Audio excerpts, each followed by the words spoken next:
ഇങ്ങനെ ഇടയ്ക്കിട്ട് ഇങ്ങനെ ഒച്ച കേൾക്കാം. ഫയർ എഞ്ചിൻ ഇങ്ങനെ പോണത് ഒരു ദിവസം ഒരു 4-5 എണ്ണം ഇങ്ങനെ പോകും.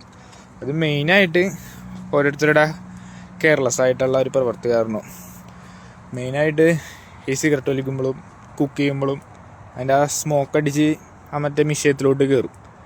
അത് ചില സമയത്ത് അത് ഓഫ് ചെയ്യാൻ പറ്റില്ല. അതിങ്ങനെ ഒരു 10 മിനിറ്റ് 15 മിനിറ്റ് അടുപ്പിച്ചടിച്ച് കഴിഞ്ഞാൽ ഈ ഫയർ ഡിപ്പാർട്ട്മെൻറ്റിലേക്ക് മെസ്സേജ് പോകും.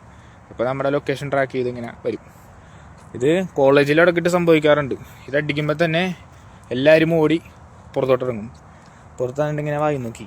എന്നിട്ട് ഇങ്ങനെ കോളേജാകുമ്പോൾ പിന്നെ സീനില്ല. പക്ഷെ നമ്മുടെ വീടുകളിലൊക്കെ ആണെങ്കിൽ നമുക്ക് ഫയർ ഇങ്ങനെ തീപിടുത്തം വന്നിട്ടില്ലെങ്കിൽ നമുക്ക് ഇതിനെതിരെ പെനാൽറ്റി അടിക്കും.